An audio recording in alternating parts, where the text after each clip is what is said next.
Don't be that person who's always shouting at people.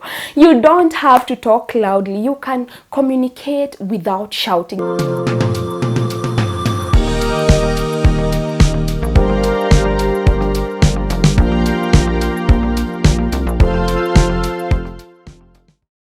Hello there, welcome back to my channel. My name is Wanjiro Karaoke. For those of you who do not know me, I make image content, social, professional and business etiquette, personal branding and any other content that will help you become a confident person. So if you have not subscribed to my channel, kindly do so and join this family. Welcome to my channel. So today is a very beautiful day and we will be talking about social etiquette. So you may ask, what is social etiquette, Wanjiro? So social etiquette is an unwritten code of conduct of how you are supposed to behave in any social setup, in any public setup, be it a wedding, be it a business setup, be it, at work, be it anywhere that you're required to interact or engage with people. That is a social setup. And social etiquette involves how you treat others.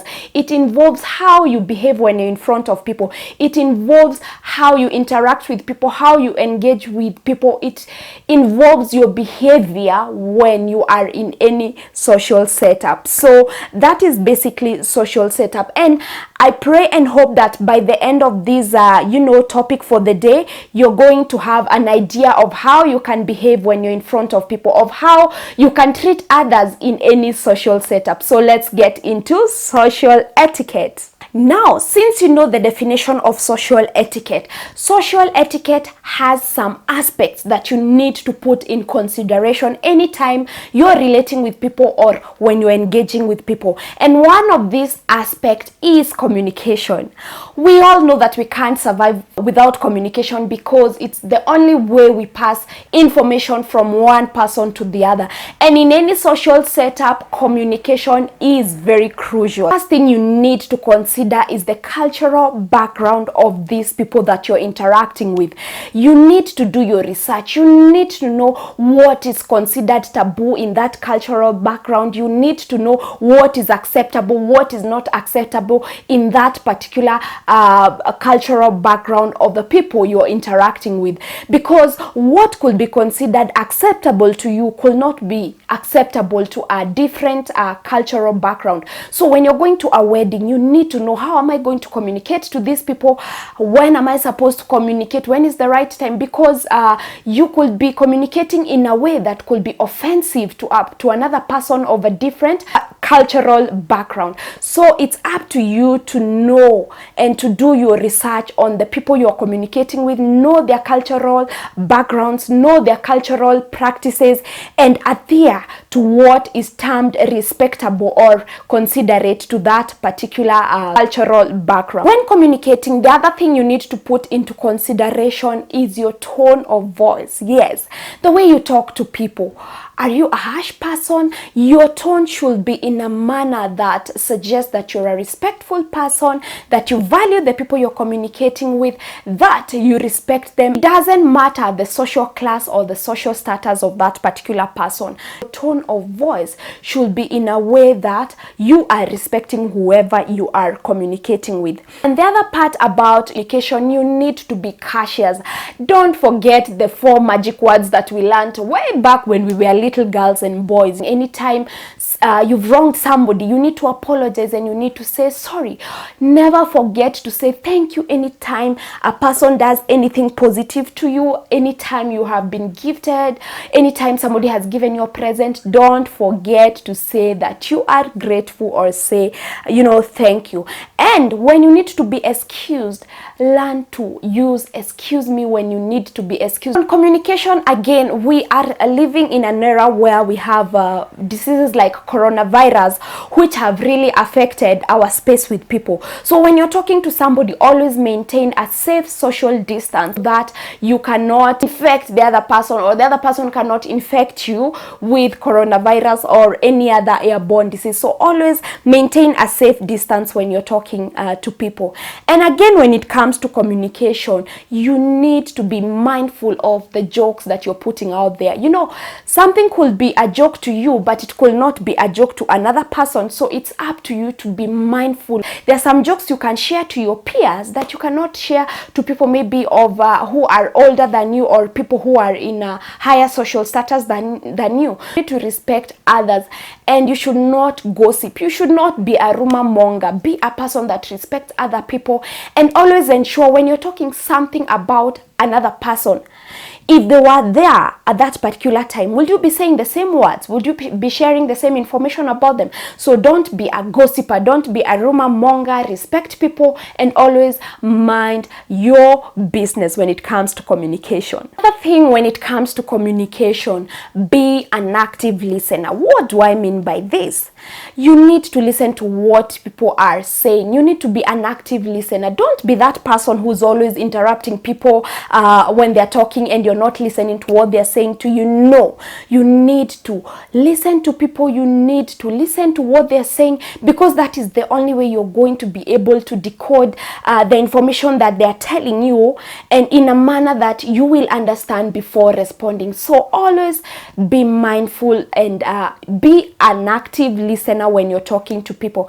And again, when you're talking to people, don't be a disruptor. Don't be that person who's always intruding in conversations, and you're not waiting for people to communicate.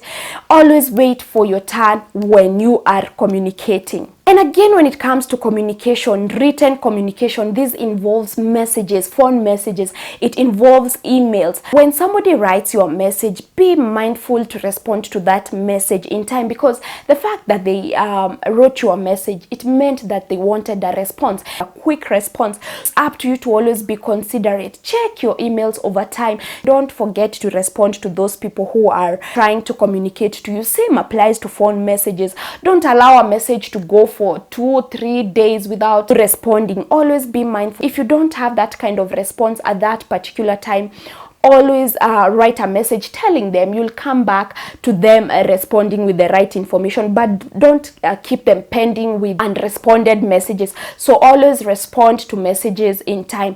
And again, when it comes to communication, don't be that person who's always shouting at people.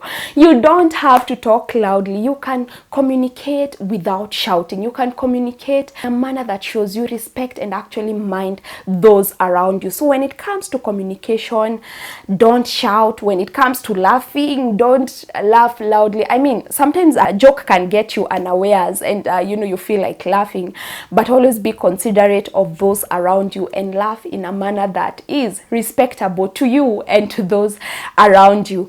And again, also on communication, when it comes to phones, always keep your phones on vibration mode or silence mode when you're having a meeting. If somebody is calling you, put an auto response to let them know that you're going to get back to them when you are not busy or when you get the time. And again, when it comes to communication, always talk in a slow way. And I'm not saying that you should go, talking in slow motion. No, that's not what I mean.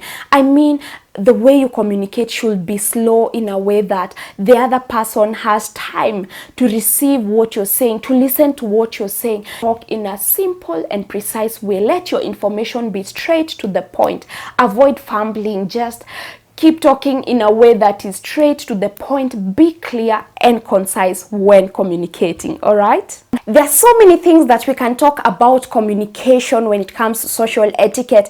And if there's any that you know, please comment on the comment section and let me know which other way can we communicate in a manner that shows we respect others. We are considering feelings of those that we are interacting with in any social setup. So comment below and let me know some of those communication skills we can practice while in any social setup, all right?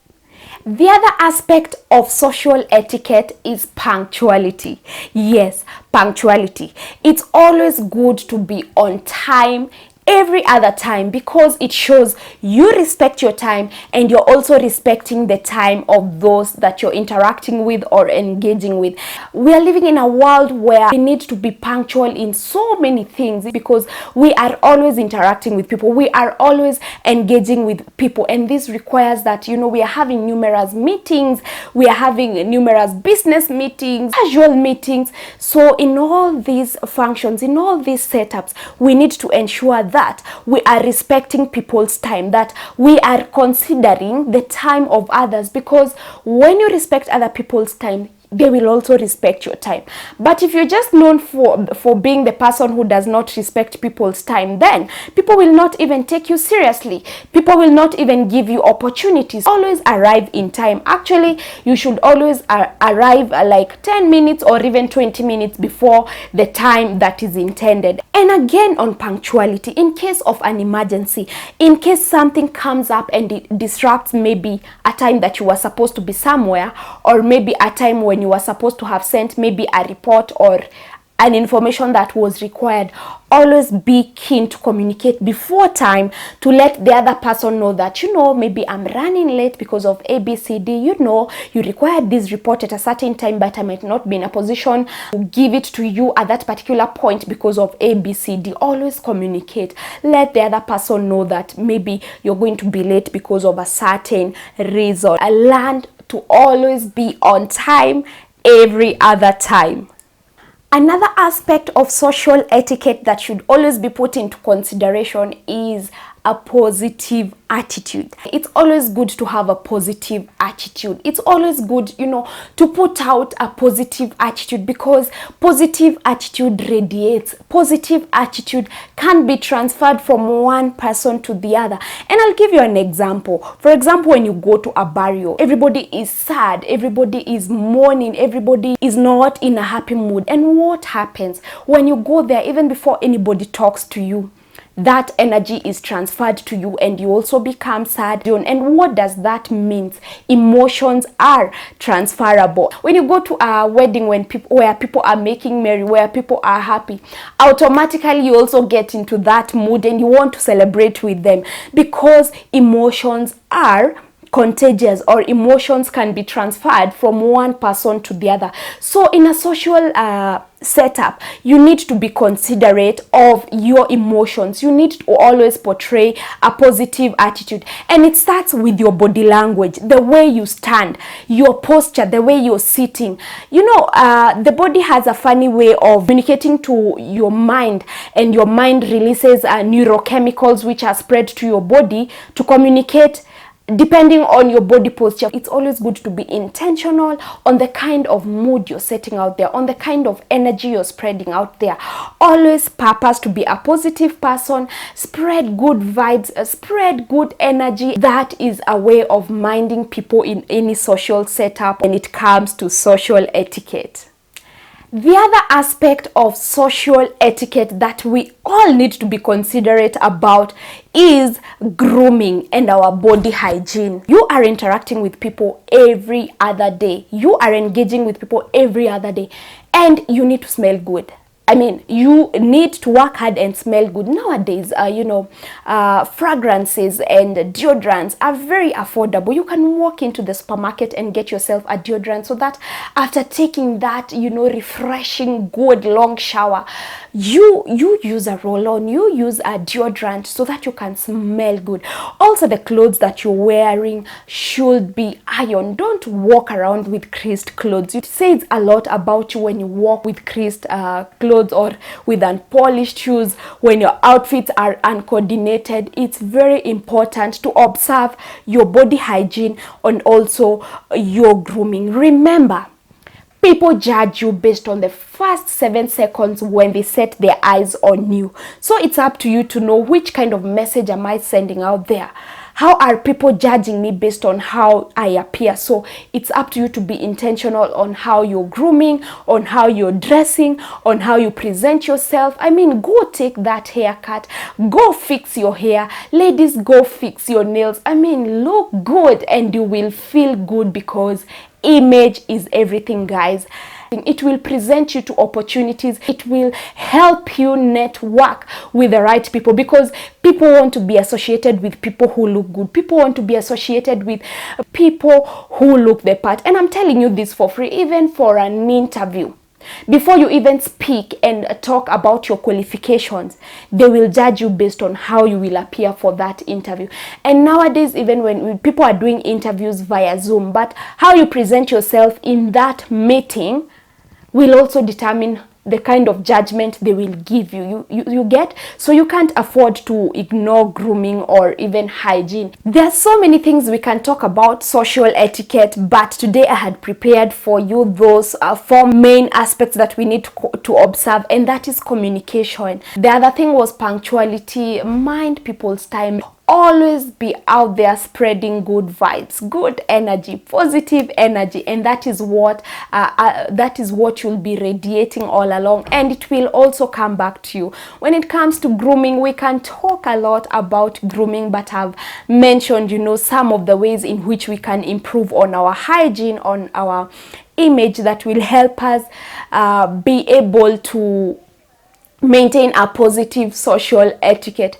So guys, thank you so much for tuning into my channel. I hope you have enjoyed the topic for today, and I hope that you have appreciated the points that we have put out there. And if there's something I forgot when it comes to social etiquette, feel free to comment about it on the comment section and let me know more about what you think about our topic for today. So thank you for tuning in. If you have not subscribed, kindly do so. Please also hit the notification button so that you can always know of the videos that I'm putting out there. Don't forget to like, don't forget to share to anybody who might benefit from the kind of information I'm putting out there. And until our next video, thank you so much. Bye bye from me.